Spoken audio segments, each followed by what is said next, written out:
ನಮಸ್ತೆ, ನಾವು ಮಂಗಳೂರು ಸಿರಾಕೆರಿನ ಮಾತಾಡ್ತಾ ಇದೀವಿ. ಈಗ ನಮ್ಮ ಮುಂದೆ 8 ತಿಂಗಳಿಂದ ನಮ್ಮ ಸಿರಾಕಿನ ಫ್ರೀ ಥೆರಪಿ ಮಾಡ್ತಾ ಇರುವಂತ ಯಶೋದಮ್ಮ ಇದ್ದಾರೆ. ಸೊ ಅದ್ರ ಕೇಳ್ತಾ ಬರುವ ಅವ್ರಿಗೆ ಯಾವ ರೀತಿ ಇಂಪ್ರೂವ್ಮೆಂಟ್ಸ್ ಆಗಿದೆ ಅಂತ ಹೇಳಿ.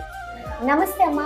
ನಮಸ್ತೆ. ಎಲ್ಲಿಂದ ಬರ್ತಾ ಇದ್ದೀರಾ? ನಾನು ಮಂಗಳದೇವಿಯಿಂದ ಬರ್ತಾ ಇದ್ದೆ. ಓಕೆ, ನಮ್ಮ ಸಿರಾಕಿನ ಫ್ರೀ ಥೆರಪಿನ ಪಡ್ಕೊಳ್ತಾ ಇದ್ರೆ ಈ ಸಿರಾಕಿನ ಬರುವ ಮುಂಚೆ ನಿಮ್ಗೆ ಏನ್ ಪ್ರಾಬ್ಲಮ್ಸ್ ಇತ್ತು? ನನಗೆ ತುಂಬಾನೇ ಹಾರ್ಟ್ ಇದು ಪ್ರಾಬ್ಲಮ್ ಇತ್ತು, ಬೆನ್ನು ನೋವಿದು ಪ್ರಾಬ್ಲಮ್ ಇತ್ತು, ಶುಗರ್ ಇತ್ತು.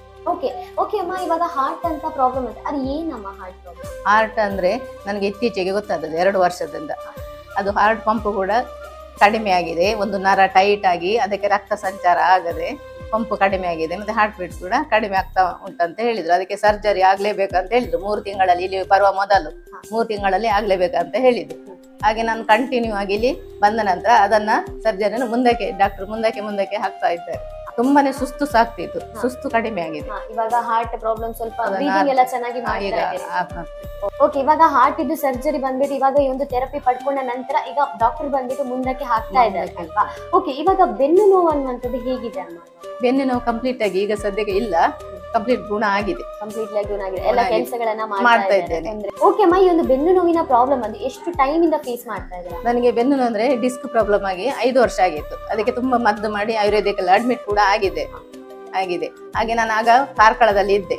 ಕಾರ್ಕಳದಿಂದ 1 ವರ್ಷ ಇದು ಮಂಗಳೂರಿಗೆ ಬರ್ತಾ ಇದ್ದೆ ವಾರ ಡಾಕ್ಟರ್ ಹತ್ರ ಸರ್ಜರಿಗೆ ಆಗ್ಲೇಬೇಕು ಅಂತ ಹೇಳಿ ಅಲ್ಲಿದ್ದು ಡಾಕ್ಟರ್ ಕಳಿಸಿದ್ದು. ಬೆನ್ನು ನೋವಿಗೆ ಸರ್ಜರಿ ಆಗ್ಲೇಬೇಕು ಅಂತ ಹೇಳಿ ಕಳಿಸಿ ಆಗ ಬೆನ್ನು ನೋವು ಬರ್ತಾ ಇತ್ತು. ಈ ಸೆರೆಕೆರೆಗೆ ಬಂದ ಮೇಲೆ ಬೆನ್ನು ನೋವು ಸಹ ಕಡಿಮೆ ಆಗಿದೆ, ರೆಡ್ಯೂಸ್ ಆಗಿದೆ. ಓಕೆ ಅಮ್ಮ, ಶುಗರ್ ಅಂತ ಹೇಳಿದ್ರಿ ಅಲ್ವಾ, ಮುಂಚೆ ಶುಗರ್ ಹೇಗಿತ್ತು? ಮುಂಚೆ ಶುಗರ್ ಲೆವೆಲ್ 9.2 ಇತ್ತು, ಈಗ 7.1 ಗೆ ಬಂದಿದೆ. ಇವಾಗ ಒಂದು ಸೆರಾಕಿನ ಥೆರಪಿ ಪಡ್ಕೊಂಡ ನಂತರ 8.9 ಪಾಯಿಂಟ್ ಮೇಲೆ ಇತ್ತು, ಬಟ್ ಇವಾಗ ಬಂದ್ಬಿಟ್ಟು 7 ಗೆ ಬಂದಿದೆ. ಓಕೆ, ಇವಾಗ ಹೇಗೆ ಅನ್ಸುತ್ತೆ ಅಮ್ಮ? ಈ ಒಂದು ಶುಗರ್ ಕೂಡ ಕಮ್ಮಿ ಆಗಿದೆ, ಶುಗರ್ ಕೂಡ ಕಡಿಮೆ ಆಗಿದೆ, ತುಂಬಾ ಸುಸ್ತು ಕೂಡ ತುಂಬಾನೇ ಖುಷಿ ಆಗ್ತಾ ಇದೆ. ಇವಾಗ ಮನೆಯಲ್ಲಿ ಬಂದ್ಬಿಟ್ಟು ಹೇಗಿದ್ರೆ, ಮುಂಚೆ ಬಂದ್ಬಿಟ್ಟು ಆ ಒಂದು ನೋವಿನ ಒಂದು ಡೇಸ್ ಇತ್ತು, ಬಟ್ ಇವಾಗ ಬಂದ್ಬಿಟ್ಟು ಖುಷಿಯಲ್ಲಿ ಖುಷಿ ಹೇಗೆ ಅನ್ಸುತ್ತೆ? ತುಂಬಾ ಖುಷಿ ಆಗ್ತದೆ. ಮನೆಯಲ್ಲಿ ಬೇಗನೆ ಎದ್ದು ಸೆರೆಕೆರೆಗೆ ಹೋಗುವ ಅಂತ ಆಗ್ತದೆ, ಬೇಗನೆ ಕೆಲಸ ಮಾಡಿ ಬರ್ತಾ ಇದ್ದೇನೆ.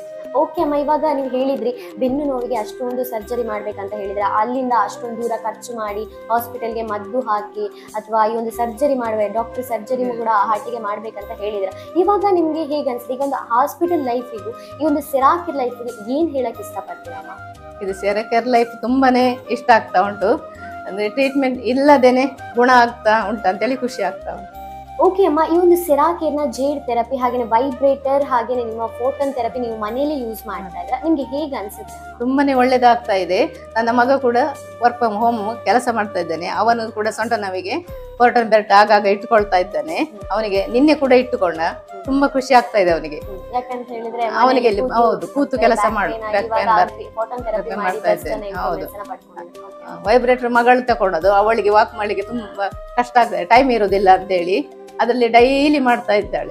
ರಾತ್ರಿ ಮೊಮ್ಮಗಳು ಕೂಡ ಮಾಡ್ತಾ ಇದ್ದಾಳೆ. ಓಕೆ ಅಮ್ಮ, ಈ ಎಲ್ಲ ಥೆರಪಿಯನ್ನ ಮನೇಲಿ ಮಾಡ್ತಾ ಇದ್ದೀರಾ, ಇದಕ್ಕೆ ಹಾಕಿರುವಂತ ಹಣ ವೇಸ್ಟ್ ಅಂತ ಆಗತ್ತಮ್ಮ? ಖಂಡಿತ ಇಲ್ಲ, ಯಾಕಂದ್ರೆ ಎಲ್ಲರಿಗೂ ತುಂಬಾ ಯೂಸ್ ಆಗ್ತಾ ಉಂಟು, ಖಂಡಿತ ಅನ್ಸುದಿಲ್ಲ. ಅಂದ್ರೆ ಫ್ಯಾಮಿಲಿ ಎಲ್ಲರಿಗೂ ಯೂಸ್ ಆಗ್ತಾ ಉಂಟು, ವೇಸ್ಟ್ ಅಂತ ಅನ್ಸುದಿಲ್ಲ. ಓಕೆ ಅಮ್ಮ, ಈ ಒಂದು ಸೆರಾಕಿನ ವಾತಾವರಣ ಹೇಗೆ ಅನ್ಸುತ್ತೆ? ಸೆರೆಕೆರೆ ಮತ್ತೆ ತುಂಬಾನೇ ಖುಷಿ ಆಗ್ತದೆ. ಇಲ್ಲಿ ಎಲ್ಲ ಸಿಸ್ಟರ್ ನಗು ಮಗದಿಂದ ಎಲ್ಲರನ್ನು ಸಹ ಒಂದೇ ತರ ಟ್ರೀಟ್ಮೆಂಟ್ ಕೊಡ್ತಾರೆ, ಒಳ್ಳೇದಾಗ್ತಾ ಉಂಟು. Thank you. ಓಕೆ, ನೋಡ್ತಾ ಬಂದ್ರಾಗ ನಮ್ಮ ಸಿರಾಕಿನ ಫ್ರೀ ಥೆರಪಿ ಮಾಡಿ ಅವ್ರಿಗೆ ಯಾವ ರೀತಿ ಇನ್ಫ್ಲೂಯೆನ್ಸ್ ಆಗಿದೆ ಅಂತ ಹೇಳಿ, ನಿಮಗೂ ಕೂಡ ಇಂತಹ ಬೇರೆ ಬೇರೆ ಸಮಸ್ಯೆಗಳನ್ನ ಫೇಸ್ ಮಾಡ್ತಾ ಇದ್ರೆ ನಮ್ಮ ಮಂಗಳೂರು ಸಿರಾಕಿರ್ಗೆ ವಿಸಿಟ್ ಮಾಡಿ. Thank you.